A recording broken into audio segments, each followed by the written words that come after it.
Hello students, welcome to Panchajanya IAS. ನಾನು ನವೀನ್ ಕುಮಾರ್. ಇವತ್ತಿನ the Hindu ಪತ್ರಿಕೆಯ ವಿಶ್ಲೇಷಣೆಗೆ ನಿಮ್ಗೆಲ್ರಿಗೂ ಸ್ವಾಗತ. ಮೊದಲನೇ ಮುಖ್ಯವಾದ ವಿಷಯ, the aircraft accident investigation bureau AAIB recovered the black box of air India flight AI-171 that crashed in Ahmedabad. ಅಹಮದಾಬಾದ್ನಲ್ಲಿ ವಿಮಾನ ಅಪಘಾತ ಸಂಭವಿಸಿದ್ದು ನಿಮಗೆಲ್ಲ ಗೊತ್ತೇ ಇದೆ. ಆ ವಿಮಾನದ ಬ್ಲ್ಯಾಕ್ ಬಾಕ್ಸ್ ಅನ್ನ, ಏನಿದು ಬ್ಲ್ಯಾಕ್ ಬಾಕ್ಸ್ ಅಂತ ಹೇಳ್ತೇನೆ.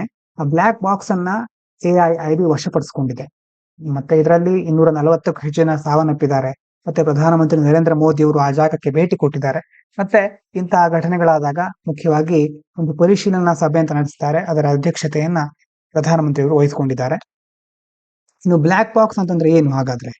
Black box also called flight data recorder ಅಂತಂದ್ರೆ ಆ ಒಂದು ವಿಮಾನಕ್ಕೆ ಸಂಬಂಧಪಟ್ಟಂತಹ ಎಲ್ಲ ಮಾಹಿತಿಯನ್ನ ಅದು ಸಂಗ್ರಹಿಸಿಟ್ಟಿರುತ್ತೆ. Stores key flight information and cockpit audio. Cockpit ಅಂತ ಶಬ್ದವನ್ನು ಕೇಳಿದಿರಾ ಮೊದಲೆಲ್ಲಾದ್ರೂ? ಕಾಕ್ಪಿಟ್ ಅಂತಂದ್ರೆ ಪೈಲಟ್ಗಳು ಇರ್ತಾರಲ್ವಾ, ಆ ಪೈಲಟ್ ಚೇಂಬರಿಗೆ ಒಂದು ಕಾಕ್ಪಿಟ್ ಅಂತ ಕರೀತಾರೆ. ಅಂತಂದ್ರೆ ಈ ಕಾಕ್ಪಿಟ್ ಆಡಿಯೋದಲ್ಲಿ ಪೈಲಟ್ಗಳು ಏನೆಲ್ಲ ಮಾತಾಡ್ತಿದ್ರು ಮತ್ತೆ ಪ್ರತಿಯೊಂದು ವಿವರಗಳು ಅಲ್ಲಿ ದಾಖಲಾಗಿರುತ್ತೆ. ಹಾಗಾಗಿ ಈ ಬ್ಲ್ಯಾಕ್ ಬಾಕ್ಸ್ ನಲ್ಲಿ ಮುಖ್ಯವಾಗಿ ವಿಮಾನಕ್ಕೆ ಸಂಬಂಧಪಟ್ಟಂತಹ ಅಂಶಗಳು, ಅದೇ ರೀತಿ ಕಾಕ್ಪಿಟ್ ಆಡಿಯೋ ಇದು ಇರುತ್ತೆ ಆ ಬ್ಲ್ಯಾಕ್ ಬಾಕ್ಸ್ ಅಲ್ಲಿ. And it's crucial for investigating aircraft crashes under international aviation safety protocol. ಮುಖ್ಯವಾಗಿ ಅಂತಾರಾಷ್ಟ್ರೀಯ ವಾಯುಯಾನಕ್ಕೆ ಸಂಬಂಧಪಟ್ಟಂತಹ ಕೆಲವೊಂದು ಸುರಕ್ಷತಾ ಪ್ರೋಟೋಕಾಲ್ಗಳಂತಂದ್ರೆ ನಿಯಮಗಳು, ರೂಲ್ಸ್ ತರಹ. ಅದರ ಅಡಿಯಲ್ಲಿ ಈ ಒಂದು ಬ್ಲ್ಯಾಕ್ ಬಾಕ್ಸ್ ನ ಯೂಸ್ ಮಾಡಿಕೊಂಡು ಅಪಘಾತಗಳನ್ನ ತನಿಖೆ ಮಾಡ್ತಾರೆ. ಹಾಗಾಗಿ ಈ ಬ್ಲ್ಯಾಕ್ ಬಾಕ್ಸ್ ಅನ್ನೋದು ಬಹಳ ಇಂಪಾರ್ಟೆಂಟ್ ಆಗಿರುತ್ತೆ. ಇನ್ನು AAIB ಅಂತಂದ್ರೆ ಏನು? ಏರ್ಕ್ರಾಫ್ಟ್ ಆಕ್ಸಿಡೆಂಟ್ ಇನ್ವೆಸ್ಟಿಗೇಷನ್ ಬ್ಯೂರೋ ಅಂತ. Statutory body under the ministry of civil aviation. ಯಾವ ಮಿನಿಸ್ಟ್ರಿ ಅಂಡರ್ ಬರುತ್ತೆ ಇದು? Ministry of civil aviation. ಶಾಸನಬದ್ಧ ಸಂಸ್ಥೆ ಅಂತಂದ್ರೆ ಒಂದು ಲಾ ಮೂಲಕ ಇದನ್ನ ಜಾರಿಗೊಳಿಸಿರ್ತಾರೆ. Responsible for probing aircraft accidents in India to ensure aviation safety and prevent future incidents. ಅಂತಂದ್ರೆ ಇದ್ರ ಕೆಲಸ ಏನು ಅಂತಂದ್ರೆ, ವಾಯುಯಾನಕ್ಕೆ ಸಂಬಂಧಪಟ್ಟಂತಹ ಎಲ್ಲಾ ಕಾರ್ಯಾಚರಣೆಗಳು ಸುರಕ್ಷಿತವಾಗಿದೆಯಾ, ಮತ್ತೆ ಭವಿಷ್ಯದಲ್ಲಿ ಏನೇ ದುರ್ಘಟನೆ ಆದ್ರೂ ಅದನ್ನ ಮೊದಲೇ ತಡೆಗಟ್ಟಲಿಕ್ಕೆ ಮುನ್ನೆಚ್ಚರಿಕೆಗಳನ್ನ ಕೈಗೊಳ್ಳೋದು, ಹೀಗೆ ಹಲವಾರು ಕೆಲಸಗಳನ್ನ, ಅಪಘಾತಗಳನ್ನ ತನಿಖೆ ಮಾಡುವ ಜವಾಬ್ದಾರಿಯನ್ನ ಈ AAIB ಹೊಂದಿರುತ್ತೆ. ಫುಲ್ ಫಾರ್ಮ್ ಏನು? Aircraft accident investigation bureau. ಬರೋದು ನಾಗರಿಕ ವಿಮಾನಯಾನ ಸಚಿವಾಲಯದ ಅಡಿಯಲ್ಲಿ.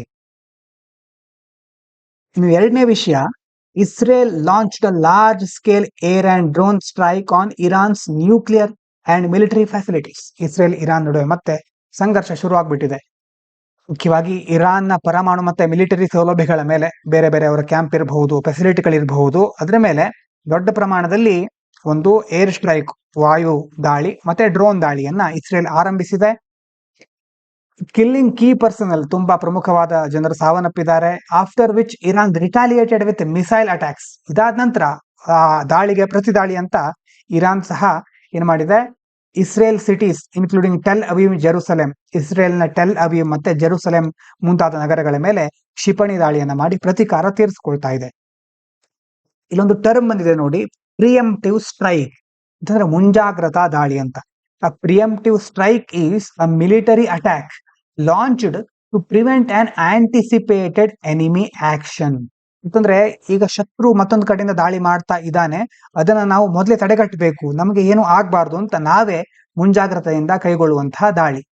ಹಾಗಾಗಿ ಮುಖ್ಯವಾಗಿ ಅವರ ಶತ್ರು ಮಿಲಿಟರಿ ದಾಳಿಯನ್ನ ತಡೆಗಟ್ಟಲಿಕ್ಕೆ ನಾವು ಕೈಗೊಳ್ಳುವ ಮಿಲಿಟರಿ ದಾಳಿ. ಇಲ್ಲಿ ನಾವು ಅಂತಂದ್ರೆ ಒಂದು ದೇಶ ಅಂತ ನೀವು ಕನ್ಸಿಡರ್ ಮಾಡಬಹುದು.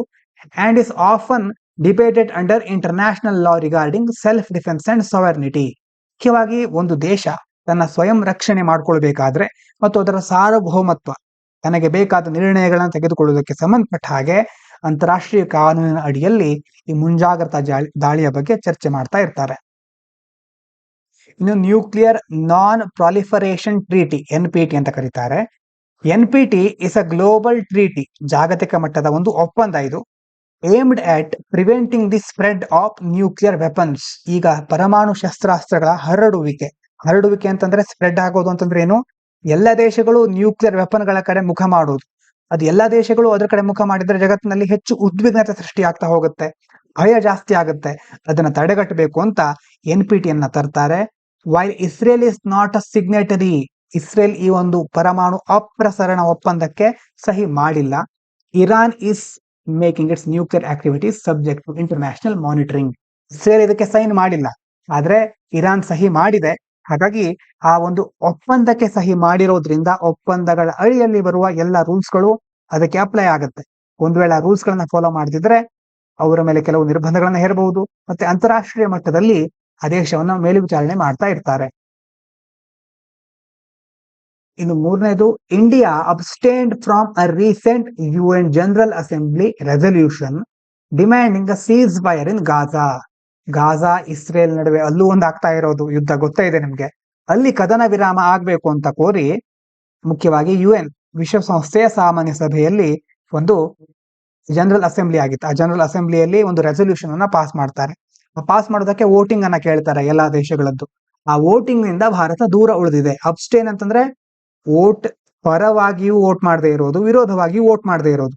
ಅಂತಂದ್ರೆ ನಾನು ವೋಟೇ ಮಾಡೋದಿಲ್ಲ ಅಂತ ಕುತ್ಕೊಳ್ಳೋದು, ಪರ ಅಂತ ವಿರೋಧ ಚರ್ಚೆನೆ ಬರೋದಿಲ್ಲ ಅಲ್ಲಿ. Marking a shift from its earlier vote in support of similar resolution in December 2024. December 2024ರಲ್ಲೂ ಇದೇ ರೀತಿ ಗಾಜಾದಲ್ಲಿ ಕದನ ವಿರಾಮ ಘೋಷಣೆ ಮಾಡಬೇಕು ಅನ್ನೋದಕ್ಕೆ ಸಂಬಂಧಪಟ್ಟ ಹಾಗೆ ಮತ್ತೆ ಆವಾಗ ಒಂದು ರೆಸಲ್ಯೂಷನ್ ಅನ್ನ ಪಾಸ್ ಮಾಡ್ಲಿಕ್ಕೆ ಮುಂದಾಗಿದ್ರು. ಆಗ ಭಾರತ ಸಹ ಅದಕ್ಕೆ ಪರವಾಗಿ ಹೌದು ರೆಸಲ್ಯೂಷನ್ ಪಾಸ್ ಆಗ್ಬೇಕು ಅಂತ ವೋಟ್ ಮಾಡಿತ್ತು. ಆದ್ರೆ ಈಗ ಅಬ್ಸ್ಟೇನ್ ಮಾಡಿದೆ, ಅಂತಂದ್ರೆ ಯಾವುದೇ ಒಂದು ವೋಟಿಂಗ್ ಅನ್ನಲ್ಲಿ ಭಾಗವಹಿಸಲೇ ಇಲ್ಲ. ಇನ್ನು 2 ಸ್ಟೇಟ್ ಸೊಲ್ಯೂಷನ್, ಈ ಒಂದು ಟರ್ಮ್ ಬಹಳ ಇಂಪಾರ್ಟೆಂಟ್. ಯಾಕಂತಂದ್ರೆ PYQ ಅಲ್ಲಿ ಒಂದ್ಸರಿ ಕೇಳಿದ್ದಾರೆ. The 2 state solution refers to the proposed peace framework under which Israel and Palestine would exist as 2 independent states. ಅಂತಂದ್ರೆ often backed by the UN and countries like France and Saudi Arabia. ಈಗ Israel ಮತ್ತೆ Palestine ಇವೆರಡರ ನಡುವೆ ಯುದ್ಧ ಆಗ್ತಾ ಇರೋದು ನಿಮ್ಗೆ ಗೊತ್ತೇ ಇದೆ. ಅಂತಂದ್ರೆ ಒಬ್ಬರ ಪ್ರದೇಶವನ್ನ ಇನ್ನೊಬ್ರು ಆಕ್ರಮಿಸಿಕೊಳ್ತಾ ಇದ್ದಾರೆ. ಇನ್ನು 2 ಸ್ಟೇಟ್ ಸೊಲ್ಯೂಷನ್ ಏನ್ ಹೇಳುತ್ತೆ ಅಂತಂದ್ರೆ, ಇಲ್ಲಿ ಸ್ಟೇಟ್ ಅಂತಂದ್ರೆ ನೀವು ದೇಶ ಅಂತ ಕನ್ಸಿಡರ್ ಮಾಡಬಹುದು. ಎರಡೂ ದೇಶಗಳು ಸ್ವತಂತ್ರವಾಗಿ ಅವ್ರ ಪಾಡಿಗೆ ಅವ್ರು ಇರೋದು, ಯಾವುದೇ ಒಂದು ದೇಶಕ್ಕೆ ಸಂಪೂರ್ಣ ಅಧಿಕಾರ ಸಿಗದೆ ಇರೋದು, ಒಂದು ಇನ್ನೊಂದರ ಅಡಿಯಲ್ಲಿ ಬರೋದ್ರ ಬದಲು ಎರಡು ದೇಶಗಳ ಒಂದು ಪರಿಹಾರ ಅಂತಂದ್ರೆ ಎರಡದಕ್ಕೂ ಸಪರೇಟ್ ಆಗಿ ಸ್ವಾತಂತ್ರ್ಯವನ್ನ ಕೊಡೋದು ಅನ್ನೋದು ಮುಖ್ಯವಾಗಿ ನಾವು ಕನ್ಸಿಡರ್ ಮಾಡಬೇಕಾದಂತ ಅಂಶ. 2 ಸ್ಟೇಟ್ ಸೊಲ್ಯೂಷನ್ ಅಂತಂದ್ರೆ ಏನು, ಎರಡೂ ದೇಶಗಳು ಸ್ವತಂತ್ರವಾಗಿ ಅಸ್ತಿತ್ವದಲ್ಲಿ ಇರುತ್ತೆ ಅನ್ನುವಂತಹ ಒಂದು ಅಂಶ. ಹಾಗಾಗಿ ಇದನ್ನ ಬೇರೆ ಬೇರೆ ಸಂದರ್ಭದಲ್ಲಿ ಈಗ UN ಆಗಿರ್ಬಹುದು, ವಿಶ್ವಸಂಸ್ಥೆ ಆಗಿರಬಹುದು, ಫ್ರಾನ್ಸು, ಸೌದಿ ಅರೇಬಿಯಾ ಮುಂತಾದ ದೇಶಗಳು ಈ ನಿರ್ಧಾರ ತೆಗೆದುಕೊಂಡ್ರೆ ಒಳ್ಳೆಯದು. 2 state solution is best resolution for this ಅಂತ ಹೇಳ್ತಾ ಇರುತ್ತೆ. ಇನ್ನು UNGA resolution, United Nation General Assembly, ಸಾಮಾನ್ಯ ಸಭೆ ಅಂತ ಹೇಳ್ತೇವೆ. Resolution is a non binding formal decision or expression of opinion by the member states on global issues, often reflecting international consensus but without legal enforcement. ಬಹಳ important ಆಗಿರುವಂತಹ ಅಂಶ. ಇದೇನ್ ಮಾಡುತ್ತೆ, UN general assembly ಜಾಗತಿಕ ಸಮಸ್ಯೆಗಳ ಕುರಿತು ಮೆಂಬರ್ಸ್ಗಳ ಹತ್ರ ಅವರ ಒಪಿನಿಯನ್ ಕೇಳುತ್ತೆ. ಒಪಿನಿಯನ್ ಕೇಳಿ ವೋಟಿಂಗ್ ಅನ್ನ ತೆಗೆದುಕೊಳ್ಳುತ್ತೆ, ಯಾವ ನಿರ್ಧಾರಕ್ಕೆ ನಾವು ಬರಬಹುದು ಅಂತ. ಆದ್ರೆ ಇದು ಬೈಂಡಿಂಗ್ ಅಲ್ಲ, ನಾನ್ ಬೈಂಡಿಂಗ್. ಬೈಂಡಿಂಗ್ ಅಂತಂದ್ರೆ ಅದಕ್ಕೆ ಬದ್ಧವಾಗಿರ್ಬೇಕು. UN ಜನರಲ್ ಅಸೆಂಬ್ಲಿ ಹೇಳಿದ್ಮೇಲೆ ಮುಗಿಯಿತು ಅಂತ ಆಗ್ಬೇಕಿತ್ತು, ಆದ್ರೆ ಹಾಗಾಗೋದಿಲ್ಲ. ಬಟ್ ವಿತೌಟ್ ಲೀಗಲ್ ಎನ್ಫೋರ್ಸ್ಮೆಂಟ್, ಕಾನೂನಾತ್ಮಕವಾಗಿ ಯಾವುದೇ ಜಾರಿಗೊಳಿಸೋದಕ್ಕೆ ಇವರು ಮುಂದಾಗೋದಿಲ್ಲ. ಜಸ್ಟ್ ನಮ್ಮ ಅಭಿಪ್ರಾಯ ಹೀಗೆ ಅಂತ ಅಷ್ಟಕ್ಕೆ ಇದು ಲಿಮಿಟ್ ಆಗ್ಬಿಡುತ್ತೆ ಎಷ್ಟೋ ಸಾರಿ. ಇನ್ನು ಸೆಕ್ಯೂರಿಟಿ ಕೌನ್ಸಿಲ್ ಅಂತ ಇನ್ನೊಂದಿದೆ, ಅದರಲ್ಲಿ ತೆಗೆದುಕೊಳ್ಳುವಂತಹ ನಿರ್ಧಾರಗಳು ಕೆಲವೊಂದ್ ಸಾರಿ ಸ್ಯಾಂಕ್ಷನ್ಗೆ ಕಾರಣ ಆಗುತ್ತೆ. ನಿನ್ನೆ ನೋಡಿದ್ವಿ ಅದನ್ನ.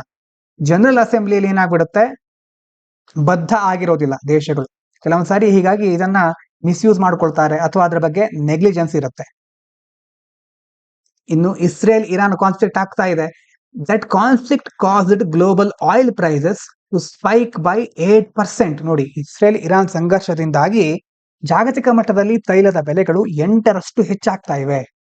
Rising concerns over inflation in India. ಇದೇ ಸಂದರ್ಭದಲ್ಲಿ ನಮ್ಮ ದೇಶದಲ್ಲೂ ಇದು ಎಫೆಕ್ಟ್ ಆಗೇ ಆಗುತ್ತೆ.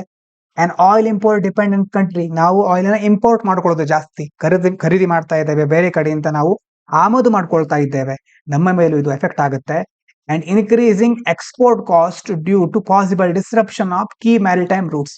ಮುಖ್ಯವಾಗಿ ಕೆಲವೊಂದು ರಫ್ತುಗಳನ್ನ ಮಾಡ್ಲಿಕ್ಕೆ ಸಹ ನಮ್ಗೆ ಇಲ್ಲಿ ತೊಂದರೆ ಆಗಬಹುದು. ಯಾಕಂತಂದ್ರೆ ಸಮುದ್ರ ಮಾರ್ಗ, ಕಡಲ ಮಾರ್ಗಗಳು ಕೆಲವೊಂದ್ಸರಿ ಇಲ್ಲಿ ಅಡೆತಡೆಯನ್ನ ಉಂಟು ಮಾಡಬಹುದು ಆ ಮಾರ್ಗಗಳಲ್ಲಿ, ಈ ಯುದ್ಧ ಅಂತ ಹೇಳ್ತಾ ಇದ್ದಾರೆ. ಇಲ್ಲಿ ನೀವು ಮ್ಯಾಪಿಂಗ್ ನಲ್ಲಿ ಒಂದು ಪ್ಲೇಸ್ ಅನ್ನು ನೆನಪಿಟ್ಕೊಳ್ಬೇಕು. ಸ್ಟ್ರೇಟ್ ಆಫ್ ಹಾರ್ಮುಜ್ ನೋಡಿ, ಇಲ್ಲಿ ಈ ಕಡೆ ಇದೆ ಕಾಣಿಸ್ತಾ ಇರ್ಬೋದು ಅನ್ಕೋತೇನೆ. Strait of Hormuz. ಸ್ಟ್ರೇಟ್ ಅಂತಂದ್ರೆ ಏನು? ಪಾಕ್ ಸ್ಟ್ರೇಟ್ ಅಂತ ಕೇಳಿರ್ತೀರಿ. ಪಾಕ್ ಜಲಸಂಧಿ ಅಂತ ಕರಿತೇವೆ. ಪಾಕ್ ಜಲಸಂಧಿ ಇರೋ ತರಾನೇ ಇಲ್ಲಿ ಸ್ಟ್ರೇಟ್ ಆಫ್ ಹಾರ್ಮುಸ್ ಇದೆ. ಹಾರ್ಮುಸ್ ಅಂತಂದ್ರೆ ಈ ಕಡೆ ಅರೇಬಿಯನ್ ಸಿ ಇದೆ, ಈ ಕಡೆ ಪರ್ಷಿಯನ್ ಗಲ್ಫ್ ಇದೆ. ಹಾಗಾಗಿ ಅದು ಎರಡರ ನಡುವೆ ಆ ದೊಡ್ಡ ದೊಡ್ಡ ಸಮುದ್ರ ಅಥವಾ ದೊಡ್ಡ ದೊಡ್ಡ ನೀರಿನ ಮೂಲಗಳನ್ನ ಈ ಕಡೆ ಸಿ ಇರೋದು ಆ ಕಡೆ ಗಲ್ಫ್ ಇರೋದನ್ನ ಕನೆಕ್ಟ್ ಮಾಡುತ್ತಲ್ವಾ, ಆ ಒಂದು ಜಲಸಂಧಿಗೆ ಸ್ಟ್ರೇಟ್ ಅಂತ ಕರೀತೇವೆ. ಅದಿರೋದು ಸ್ಟ್ರೇಟ್ ಆಫ್ ಹಾರ್ಮುಸ್ ಬರೋದಲ್ಲಿ ಮೇಲ್ಗಡೆ ಇರಾನು, ಈ ಕಡೆ UAE ಒಮನ್, ಈ ಕಡೆ ಇರೋದು ಸೌದಿ ಅರೇಬಿಯಾ, ಇದು ಇರಾಕ್. ಇದೆಲ್ಲ ಎಲ್ಲಿ ಬರ್ತಾ ಇದೆ ಗೊತ್ತಾಗ್ತಾ ಇದೆಯಾ? ಈ ಕಡೆ ಇರಾನ್ ಬಂತಲ್ವಾ, ಇಲ್ಲಿ ಪಾಕಿಸ್ತಾನ ಬಂತು. ಇದಾದ್ಮೇಲೆ ಈ ಕಡೆ ಇಲ್ಲಿ ಇಂಡಿಯಾ ಈ ತರ ಬರುತ್ತೆ. ಈ ಕಡೆ ಹಿಂಗ ಒಂದು ಕಲ್ಪನೆ ಬಂದಿರಬಹುದು ಅಂತ ಅನ್ಕೊಳ್ತೇನೆ. ಹಾಗಾಗಿ ಈ ಒಂದು ಸ್ಟ್ರೇಟ್ ಆಫ್ ಹಾರ್ಮುಸ್ ಮೇಲೆ ಈಗ ಪ್ರೆಷರ್ ಜಾಸ್ತಿ ಆಗಬಹುದು. Straight of Hormuz is a narrow C passage. ಅದೊಂದು ಚಿಕ್ಕದಾದಂತಹ ಸಮುದ್ರ ಮಾರ್ಗ between Iran and Arabian peninsula. ನೋಡಿ ಎಲ್ಲಿದೆ ಅದು? ಮೇಲ್ಗಡೆ ಇರಾನ್ ಇದೆ ಅಲ್ವಾ, ಇಲ್ಲಿ ಮೇಲ್ಗಡೆ ಇರೋದು ಇರಾನ್, ಕೆಳಗಡೆ ಇರೋದು ಅರೇಬಿಯನ್ ಪೆನಿನ್ಸುಲಾ ಅಂತ ಕರಿತೇವೆ. ಇದು ಸೌದಿ ಅರೇಬಿಯಾ, UAE ಒಮನ್ ಎಲ್ಲ ಬರುತ್ತಲ್ವಾ, ಇದು ಅರೇಬಿಯನ್ ಪೆನಿನ್ಸುಲಾ. ಪೆನಿನ್ಸುಲಾ ಅಂತಂದ್ರೆ ಪರ್ಯಾಯ ದ್ವೀಪ ಅಂತ ಹೇಳ್ಬಹುದು. ಸುಮಾರು 3 ಭಾಗಗಳಿಂದ 3 ಕಡೆ ನೀರು ಸುತ್ತುವರೆದಿರುತ್ತೆ. ಹಾಗಾಗಿ ಇಲ್ಲಿ ಹಾರ್ಮುಸ್ ಯಾವ್ದರಿಂದ ಕವರ್ ಆಗಿದೆ? ಒಂದು ಅರೇಬಿಯನ್ ಪೆನಿನ್ಸುಲಾ ಮತ್ತೆ ಈ ಕಡೆ ಇರಾನ್. ಥ್ರೂ ವಿಚ್ ಅಬೌಟ್, ನೋಡಿ ಇದು ಇಂಪಾರ್ಟೆನ್ಸ್ ಏನು ಅಂತಂದ್ರೆ, ಈ ಸ್ಟ್ರೇಟ್ ಆಫ್ ಹಾರ್ಮುಸ್ ಇಂದ about 20% of global oil flows, making a vital check point for India's energy security. ಈ ಒಂದು ಜಲಮಾರ್ಗದಿಂದ ಒಟ್ಟು ಜಾಗತಿಕ ತೈಲದ ಪ್ರಮಾಣದಲ್ಲಿ 20% ಸಾಗಣೆ ಆಗುತ್ತೆ.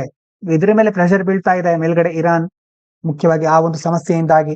ಹಾಗಾಗಿ ಈಗ ಭಾರತಕ್ಕೆ ಇಂಧನ ಭದ್ರತೆಗೆ ಸಂಬಂಧಪಟ್ಟಂತ ಕೆಲವು ಸಮಸ್ಯೆಗಳು ಉಂಟಾಗಬಹುದು. ಈ ಒಂದು ಸ್ಟ್ರೇಟ್ ಸರಿಯಾಗಿರೋದು ನಮಗೆ ಬಹಳ ಮುಖ್ಯ. Suez canal and Red C route. ಇದಾದ್ಮೇಲೆ ಸುಯೆಜ್ ಕೆನಾಲ್ ಮತ್ತೆ ರೆಡ್ ಸಿ ರೂಟ್, ಅದೆರಡು ಸಹ ನಮಗೆ ಬಹಳ important. Suez canal and Red Sea form a critical maritime trade route for India, export to Europe and Africa. ಈ ರೆಡ್ ಸಿ ಮತ್ತೆ Suez canal ಇಂದ ನಾವು ಯುರೋಪ್, ಆಫ್ರಿಕಾಕ್ಕೆ ಹೆಚ್ಚು ಸರಕುಗಳನ್ನ ಅಥವಾ ಬೇರೆ ಬೇರೆ ವಸ್ತುಗಳನ್ನ ಆಮದು ಮಾಡಲಿಕ್ಕೆ ಸಾಧ್ಯ ಆಗುತ್ತೆ. And any disruption here forces ships to reroute around the Cape of Good Hope. ಒಂದು ವೇಳೆ ಈಗ ಈ ಒಂದು Suez canal Red C route ನಲ್ಲಿ ಏನಾದ್ರು ಪ್ರಾಬ್ಲಮ್ ಆದ್ರೆ, ಈ ಕಡೆ ಆಫ್ರಿಕಾ ಇದೆಯಲ್ವಾ, ಆಫ್ರಿಕಾ ಖಂಡ, ದೊಡ್ಡ ಆಫ್ರಿಕಾ ಖಂಡ ನೆನಪಾಗ್ತಾ ಇರಬಹುದು. ಇಲ್ಲಿ ಮೆಡಿಟರೇನಿಯನ್ ಸಿ ಬರುತ್ತೆ. ಇದಾದ್ಮೇಲೆ ಇಂಡಿಯಾ ಈ ಕಡೆ ಇದೆ, ಇಲ್ಲೆಲ್ಲ ಪರ್ಷಿಯನ್ ಗಲ್ಫ್ ಬರುತ್ತೆ. ನಿಮ್ಗೆ ಆ ಒಂದು ವರ್ಲ್ಡ್ ಮ್ಯಾಪ್ ಅಲ್ಲಿ ನೋಡಿ ಒಂದ್ಸಾರಿ Suez canal Red C root ಅಂತ. ಈ ಒಂದು ಭಾಗದಲ್ಲಿ ರೆಡ್ ಸಿ ಸುಯೆಜ್ ಕೆನಾಲ್ ಎಲ್ಲ ಬರೋದು. ಭಾರತ ಮುಂಬೈ ಮೂಲಕ ಏನ್ ಮಾಡಬಹುದು, ತನ್ನ ಸರಕುಗಳನ್ನ ಸುಯೆಜ್ ಕೆನಾಲ್ ಮೂಲಕ ಮತ್ತೆ ಯುರೋಪ್ಗೆಲ್ಲ ಕಳಿಸುತ್ತೆ. ಆದ್ರೆ ಆ ಒಂದು ಭಾಗದಲ್ಲಿ ಏನಾದ್ರು ತೊಂದರೆ ಆದ್ರೆ ಈಗ ನಾವೇನ್ ಮಾಡ್ಬೇಕಾಗತ್ತೆ, ಇಲ್ಲಿಂದ ಇಲ್ಲಿ ಕೇಪ್ ಆಫ್ ಗುಡ್ ಹೋಪ್ ಈ ಮಾರ್ಗದ ಮೂಲಕ ಹೋಗ್ಬೇಕಾಗತ್ತೆ. ಹಾಗಾಗಿ ಅದರಿಂದ ನಮ್ಗೇನು, rising shipping time and export cost up by 50%. ಅಂತಂದ್ರೆ ಈಗ ಆ ಒಂದು ದಾರಿ ನಮ್ಗೆ ಸಿಗ್ಲಿಲ್ಲ ಅಂತಂದ್ರೆ ಬೇರೆ ದಾರಿ ಹುಡ್ಕೊಂಡ್ಬಿಟ್ರೆ, ಕೇಪ್ ಆಫ್ ಗುಡ್ ಹೋಪಿಗೆ ಹೋಗ್ಬಿಟ್ರೆ ನಮ್ಮ ಟೈಮ್ ಮತ್ತೆ ನಮ್ಮ ಕಾಸ್ಟ್ 50% ಅಷ್ಟು ಜಾಸ್ತಿ ಆಗ್ತಾ ಹೋಗುತ್ತೆ. ಹೀಗಾಗಿ ಈ ಒಂದು ಕಾರಣದಿಂದಾಗಿ ಈ ಒಂದು ಸಂಘರ್ಷ ಎಲ್ಲಿಗೆ ಹೋಗಿ ತಲುಪುತ್ತೆ, ಅದರ ಎಫೆಕ್ಟ್ ನಮ್ಮ ಮೇಲೆ ಹೇಗಾಗಬಹುದು ಅನ್ನೋದು ಸ್ವಲ್ಪ ಅನ್ಪ್ರಿಡಿಕ್ಟೇಬಲ್ ಆಗಿದೆ. ಮುಂದಿನ ವಿಚಾರ ನೋಡೋದಾದ್ರೆ, launch of Indian Air Force group captain Shubhanshu Shukla's Axiom mission. ಪ್ರತಿದಿನ ನೋಡ್ತಾ ಇದ್ದೇವೆ. ಈಗ ನೋಡಿ, ಇಂಟರ್ನ್ಯಾಷನಲ್ ಸ್ಪೇಸ್ ಸ್ಟೇಷನ್ ಹೋಗ್ತಾ ಇರೋರು ಹ್ಯಾಸ್ ಬಿನ್ ಪೋಸ್ಟ್ಪೋನ್ ಅಗೇನ್. ಮತ್ತೆ ಅದು ಪೋಸ್ಟ್ಪೋನ್ ಆಗಿದೆ due to technical issue in the ISS Russian ಝೆಡ್ವಾ. ನೋಡಿ ಟರ್ಮ್ ಹೇಗೆ ಪ್ರೊನೌನ್ಸ್ ಮಾಡ್ತಾರೆ ಅಂತ, ಝೆಡ್ವಾ ಅಥವಾ ಹೇಗೆ ಆದ್ರೂ ಝೆಡ್ಜಾ ಅಂತಾನು ಹೇಳ್ಬಹುದು. ಎಕ್ಸಾಕ್ಟ್ ಆಗಿ ಹೇಗೆ ಪ್ರೊನೌನ್ಸ್ ಮಾಡ್ತಾರೆ ಅಂತ ನನಗೆ ಗೊತ್ತಿಲ್ಲ. ಆದ್ರೆ ಒಂದು ಮಾಡ್ಯೂಲ್ ಇದೆ, ನಾವಿಲ್ಲಿ ನೆನ್ಪಿಟ್ಕೊಳ್ಬೇಕಾಗಿರೋದೇನು, ಜಸ್ಟ್ ಒಂದು ತಾಂತ್ರಿಕ ಸಮಸ್ಯೆ ಎದುರಾಗಿದೆ, ಹಾಗಾಗಿ ಅದನ್ನ ಮತ್ತೆ ಮುಂದೂಡಿದ್ದಾರೆ. ಇದಾದ ನಂತರ India has asked state run IREL to halt rare earth exports to Japan under 13-year-old agreement. ಮುಖ್ಯವಾಗಿ IREL ಫುಲ್ ಫಾರ್ಮ್ ಏನು, IREL ತಿಳ್ಕೊಂಡು ಕಮೆಂಟ್ ಮಾಡಿ, ಆಮೇಲೆ ನಾನು ನೋಡೋಣ ಹೇಳಿ ನೀವು ಕಮೆಂಟ್ ಮಾಡ್ತೀರಂತ ನೋಡೋಣ. 13-year-old ಅಗ್ರಿಮೆಂಟ್ ಇತ್ತು. ಭಾರತ ಮತ್ತೆ ಜಪಾನ್ ನಡುವೆ 13 ವರ್ಷದ ಒಂದು ಒಪ್ಪಂದ ಇತ್ತು. ಆದ್ರೆ ಆ ಒಪ್ಪಂದದ ಅಡಿಯಲ್ಲಿ ಮೊದ್ಲೇನ್ ಮಾಡ್ತಾ ಇದ್ರು, ಅಪರೂಪದ ಭೂ ಖನಿಜಗಳನ್ನ ರಫ್ತು ಮಾಡ್ತಾ ಇತ್ತು ಭಾರತ. ಆದ್ರೆ ಈಗ ಅದನ್ನ ನಿಲ್ಲಿಸಬೇಕು ಅಂತ ಭಾರತ ಸರ್ಕಾರ ಏನ್ ಮಾಡಿದೆ, ದೇಶೀಯ ಪೂರೈಕೆ ಮತ್ತೆ ಸಂಸ್ಕರಣಾ ಸಾಮರ್ಥ್ಯವನ್ನ ಆದ್ಯತೆ ನೀಡಲಿಕ್ಕೆ. ಯಾಕೆ ಅದನ್ನ ನಿಲ್ಲಿಸ್ತಾ ಇದ್ದಾರೆ, ಮುಖ್ಯವಾಗಿ ದೇಶ ಮಟ್ಟದಲ್ಲಿ ನಮಗೆ ಪೂರೈಕೆ ಆಗ್ಬೇಕು, ನಮ್ಮಲ್ಲಿ ಸಂಸ್ಕರಣಾ ಸಾಮರ್ಥ್ಯ ಜಾಸ್ತಿ ಆಗ್ಬೇಕು ಅಂತ ಈಗ ಸರ್ಕಾರ IRELಗೆ ಕೇಳ್ತಾ ಇದೆ ಅದನ್ನ ನಿಲ್ಲಿಸಿ ಅಂತಂದ್ರೆ 13 ವರ್ಷದ ಒಪ್ಪಂದ ಇತ್ತು. ಆ ಒಪ್ಪಂದದ ಅಡಿಯಲ್ಲಿ ನಾವು ರಫ್ತು ಮಾಡ್ತಾ ಇದ್ವಿ ಜಪಾನಿಗೆ, ಆ ರಫ್ತನ್ನ ನಿಲ್ಲಿಸಬೇಕು ಅಂತ ಸರ್ಕಾರ ಮುಂದಾಗಿದೆ. ಇದು ರೇರ್ ಅರ್ತ್ ಅಂತ ಒಂದು ಟರ್ಮ್ ಬಂದಿತ್ತಲ್ವಾ, ಏನಿದು? ಇಟ್ಸ್ ಎಲಿಮೆಂಟ್ಸ್ ಲೈಕ್ ನಿಯೋಡಿಮಿಯಂ ಬೇರೆ ಬೇರೆ ತುಂಬಾ ಎಲಿಮೆಂಟ್ಗಳಿದೆ. Critical for or crucial for EV motors, electric ವೆಹಿಕಲ್ಗಳು, ವಿದ್ಯುತ್ ಚಾಲಿತ ವಾಹನಗಳಿಗೆ ಬಹಳ important. And electronics are strategically significant. India aims to reduce dependence on China. ಈಗ ಸದ್ಯಕ್ಕೆ ಈ ಅಪರೂಪದ ಭೂಖನಿಜಗಳಲ್ಲಿ ದೊಡ್ಡ ಮಟ್ಟದ ಪ್ರಾಧಾನ್ಯತೆಯನ್ನ ಆಳ್ವಿಕೆ ಮಾಡ್ತಾ ಇರೋದು ಯಾರು ಅಂತಂದ್ರೆ China. Which dominates global processing. ಇಡೀ ಜಗತ್ನಲ್ಲಿ ಹೆಚ್ಚು ಈ ರೇರ್ ಅರ್ತ್ ಎಲಿಮೆಂಟ್ ಗಳನ್ನ ಹೊಂದಿರುವುದು, ಅದನ್ನ ಎಲ್ಲ ಕಡೆ ನಿರ್ವಹಿಸ್ತಾ ಇರೋದು ಚೀನಾ. ಹಾಗಾಗಿ ಆ ಒಂದು ಚೀನಾದ ಮೇಲಿನ ಅವಲಂಬನೆಯನ್ನ ಕಡಿಮೆ ಮಾಡ್ಲಿಕ್ಕೆ ನಾವೀಗ ಜಪಾನ್ ಜೊತೆಗೆ ಇರುವಂತಹ ಒಪ್ಪಂದವನ್ನ ಸಹ ಸ್ವಲ್ಪ ಅದರ ಮುರ್ಕೊಳ್ತಾ ಇದ್ದೇವೆ ಅಂತ ಹೇಳಬಹುದು. ಜಪಾನಿಗೆ ಕಳಿಸೋದನ್ನು ನಿಲ್ಲಿಸಲಿಕ್ಕೆ ಮುಂದಾಗಿದ್ದೇವೆ. ಯಾಕಂದ್ರೆ ದೇಶೀಯವಾಗಿ ನಮಗೆ ಅದನ್ನ ಹೆಚ್ಚು ಬಳಸಲಿಕ್ಕೆ ಈಗ ಒಂದು ಅನಿವಾರ್ಯತೆ ಎದುರಾಗಿದೆ, ಮತ್ತೆ ನಾವೇ ಅದನ್ನ ಸಂಸ್ಕರಿಸಲಿಕ್ಕೆ ಮುಂದಾಗಿದ್ದೇವೆ. ಇನ್ನು IREL ಇಂಡಿಯಾ ಲಿಮಿಟೆಡ್ ಏನಿದು? It is under the department of atomic energy. ಮುಖ್ಯವಾಗಿ ಯಾವ್ದ್ರ ಅಂಡರ್ ಬರುತ್ತೆ ಇದು? ಪರಮಾಣು ಶಕ್ತಿ ಇಲಾಖೆ, ಆ ಒಂದು ಇಲಾಖೆ ಅಡಿಯಲ್ಲಿ ಬರೋದು. Is the public sector enterprise responsible for mining and processing rare earths in India. ಇದ್ರ ಕೆಲಸ ಏನು? ಇದು ಮುಖ್ಯವಾಗಿ ಭೂ ಖನಿಜಗಳಿರುತ್ತಲ್ವಾ, ಅದರ ಗಣಿಗಾರಿಕೆ ಮಾಡೋದು ಮತ್ತೆ ಸಂಸ್ಕರಿಸುವ ಜವಾಬ್ದಾರಿ ಹೊಂದಿರುವಂತದ್ದು ಒಂದು ಸಾರ್ವಜನಿಕ ವಲಯದ ಉದ್ಯಮ. ಸಾರ್ವಜನಿಕ ವಲಯದ ಉದ್ಯಮ ಅಂತಂದ್ರೆ ಸರ್ಕಾರದ್ದು ಅಂತ. ಹಾಗಾಗಿ ಇದರ ಕೆಲಸ ಗಣಿಗಾರಿಕೆ ನಡೆಸೋದು, ಸಂಸ್ಕರಿಸೋದು. ಅಪರೂಪದ ಭೂ ಖನಿಜಗಳನ್ನ ಹೀಗೆ ಗಣಿಗಾರಿಕೆ ನಡೆಸಿ ಸಂಸ್ಕರಿಸಿ ಬೇಕಾದ ರೀತಿ ಮುಂದಿನ ಹಂತಕ್ಕೆ ತೆಗೆದುಕೊಂಡು ಹೋಗುತ್ತೆ. IREL ಅಂತ ಇದರ ಫುಲ್ ಫಾರ್ಮ್ ಅನ್ನ ಕಮೆಂಟ್ ಮಾಡಿ. ಇನ್ನು MCQ ನೋಡೋಣ ಇವತ್ತಿಂದು. With reference to India stands on Gaza conflict, consider the following statement. India supported UN general assembly resolution demanding a ceasefire in Gaza in December 2024. ಹೌದಾ? December 2024 ನಲ್ಲಿ ಗಾಜಾದಲ್ಲಿ ಕದನ ವಿರಾಮ ಘೋಷಿಸಬೇಕು ಅಂತ ನಾವು ಒಪ್ಪಿಗೆ ಕೊಟ್ಟಿದ್ವಿ ಭಾರತ. In the most recent UNGA resolution in Gaza on Gaza, India voted against the ceasefire demand. ಹೌದಾ? ಈಗ ಮತ್ತೆ ಅಗೇನ್ಸ್ಟ್ ಅಂತ ವೋಟ್ ಮಾಡಿದೀವ ನಾವು. ನೋಡಿ, ನೆನ್ಪು ಮಾಡ್ಕೊಳ್ಳಿ. Shift in the India's voting pattern at the UNGA indicates a change in its diplomatic position on the Gaza conflict. ನಮ್ಮ ಒಂದು ನಿಲುವಿನಲ್ಲಿ ಈಗ ಬದಲಾವಣೆ ಆಗ್ತಾ ಇದೆ. ಅದರಿಂದಾಗಿ ನಮ್ಮ ಡಿಪ್ಲೊಮ್ಯಾಟಿಕ್ ಪೊಸಿಷನ್, ರಾಜತಾಂತ್ರಿಕವಾಗಿ ನಾವು ಹೇಗೆ ಸಂಬಂಧವನ್ನು ಮುಂದುವರ್ಸ್ಕೊಂಡು ಹೋಗ್ತೇವೆ ಗಾಜಾ ಕಾನ್ಫ್ಲಿಕ್ಟ್ಗೆ ಸಂಬಂಧಪಟ್ಟ ಹಾಗೆ ಅಂತ ನಮ್ಮ ವೋಟಿಂಗ್ ಪ್ಯಾಟರ್ನ್ ಹೇಳ್ತಾ ಇದೆ ಅಂತ ಇಲ್ಲಿ ಹೇಳ್ತಾ ಇದ್ದಾರೆ. ನೋಡಿ ಎಷ್ಟು ಕರೆಕ್ಟ್ ಆಗಿರಬಹುದು. ಓನ್ಲಿ 2 ಇಲ್ಲಿ ಕರೆಕ್ಟ್. ಮೊದಲನೇದು ಕರೆಕ್ಟ್, ಇಂಡಿಯಾ ಸಪೋರ್ಟ್ ಮಾಡಿತ್ತು 2024 ಡಿಸೆಂಬರ್ ಅಲ್ಲಿ. ಆದ್ರೆ ಎರಡನೇದು ಇನ್ಕರೆಕ್ಟ್. ಯಾಕೆ ಹೇಳಿ? ನಾವು ಅಬ್ಸ್ಟೇನ್ ಅಂತಂದ್ರೆ ವೋಟೇ ಮಾಡದೇ ಇರೋದು. ಇಲ್ಲಿ ಏನ್ ಹೇಳಿದ್ದಾರೆ ಸ್ಟೇಟ್ಮೆಂಟ್ ಅಲ್ಲಿ? ನಾವು ಅದರ ವಿರೋಧವಾಗಿ ವೋಟ್ ಮಾಡ್ತಿದ್ದೇವೆ ಅಂತ. ಇಲ್ಲ, ನಾವು ವಿರೋಧವಾಗಿ ವೋಟ್ ಮಾಡಿಲ್ಲ, ಪರವಾಗಿ ವೋಟ್ ಮಾಡಿಲ್ಲ, ನಾವು ವೋಟೇ ಮಾಡಲಿಲ್ಲ. ನೀವು ಸ್ಟೇಟ್ಮೆಂಟ್ 3 ಸಹ correct. Shift from support to abstention implies a change in position ಅಲ್ವಾ? ನಾವು ಮೊದಲು ಅದರ ಪರವಾಗಿ ವೋಟ್ ಮಾಡಿದ್ವಿ, ಈಗ ವೋಟೇ ಮಾಡ್ತಾ ಇಲ್ಲ. ಹಾಗಾಗಿ ನಮ್ಮ ಒಂದು ನಿಲುವಿನಲ್ಲಿ ಬದಲಾವಣೆ ಆಗಿದೆ, ಅದನ್ನ ಇದು ತೋರಿಸುತ್ತೆ ಅಂತ ಹೇಳ್ತಾ ಇದ್ದಾರೆ. ಇನ್ನು which of the following best illustrates the strategic linkage between maritime choke points and India's economic security.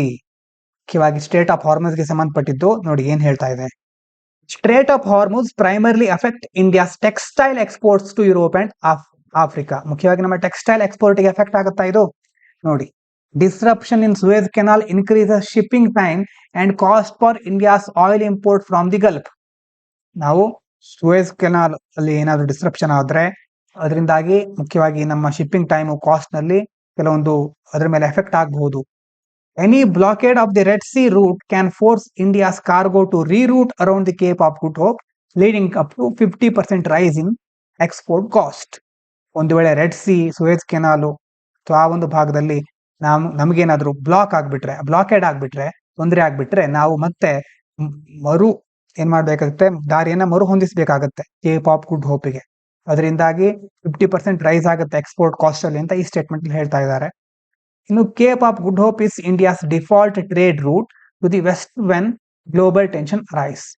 Cape of Good Hope ಏನಿದು ಡಿಫಾಲ್ಟ್ ಟ್ರೇಡ್ ರೂಟ್ ಅಂತಂದ್ರೆ ನಾವು ಯಾವಾಗಲೂ ಇದನ್ನೇ ಅವಲಂಬಿಸ್ಬಿಡ್ತೇವೆ ಅಂತ ಹೇಳ್ತಾ ಇದ್ದಾರೆ. ಇಂಡಿಯಾಸ್ ಎಕನಾಮಿಕ್ ಸೆಕ್ಯೂರಿಟಿಗೆ ಸಂಬಂಧಪಟ್ಟಿದ್ದು ನೋಡಿ, ಮ್ಯಾರಿಟೈಮ್ ಚೋಕ್ ಪಾಯಿಂಟ್. ಈ ಒಂದು ಪ್ರಶ್ನೆಯನ್ನ ಸರಿಯಾಗಿ ಅರ್ಥ ಮಾಡ್ಕೊಳ್ಬೇಕು. ಎಲ್ಲಾ ಸ್ಟೇಟ್ಮೆಂಟ್ಗಳು ಕರೆಕ್ಟ್ ಅಂತ ಅನ್ಸ್ಬಹುದು, ಆದ್ರೆ ಇದಕ್ಕೆ ಸ್ಪೆಸಿಫಿಕ್ ಆಗಿ ಯಾವುದು correct? C.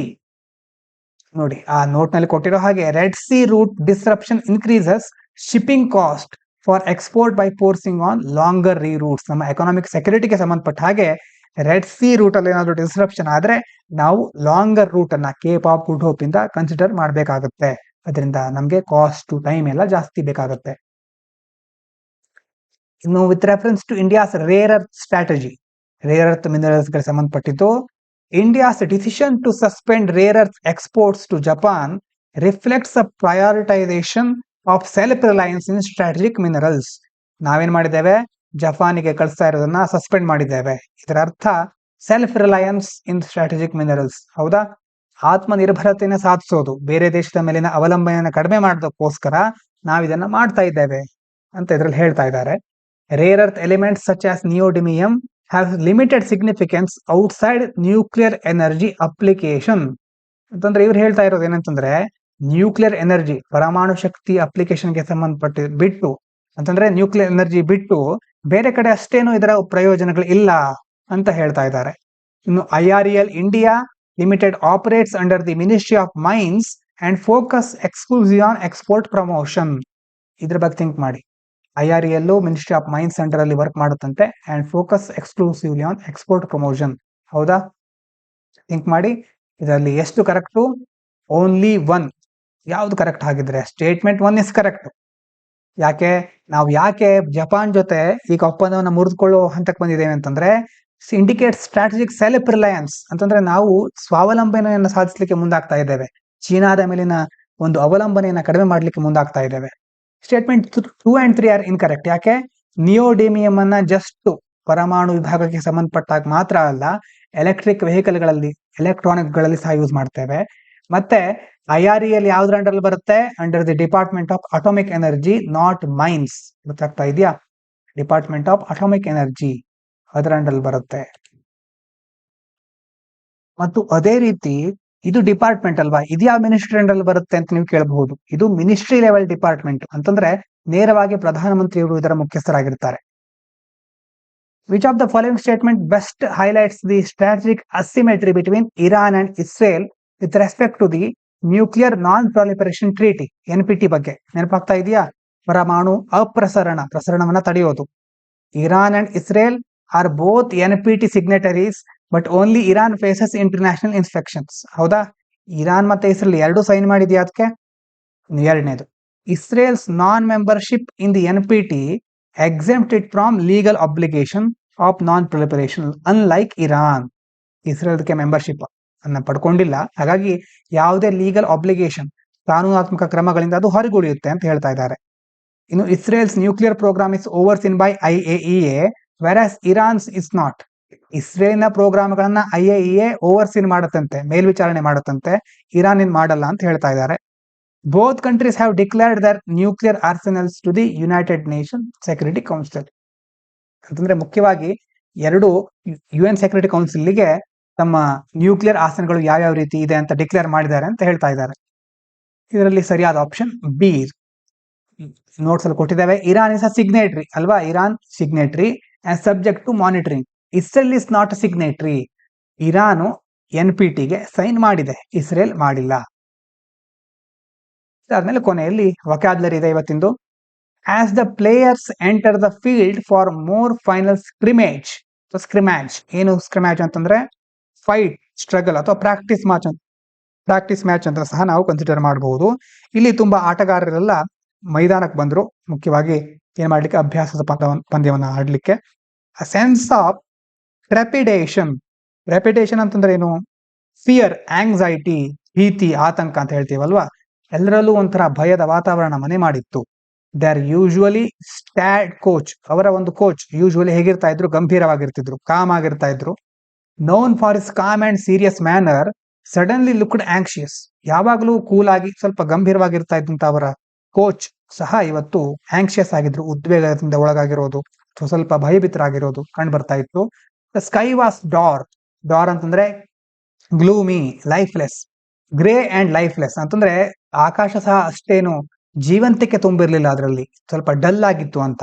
Matching the mood, ಎಲ್ಲಾ ಮೂಡ್ ಎಲ್ಲ ಡಲ್ ಆಗಿತ್ತು ಎಲ್ಲ ಕಡೆ. Sudden fog began occlude the view. Fog ಅಂತಂದ್ರೆ ಮಂಜಿನ ರೀತಿ, ಮಂಜು, ಆ ಮಂಜಿನ ಒಂದು ಪರದೆ ರೀತಿ ಎಲ್ಲ ಕಡೆ.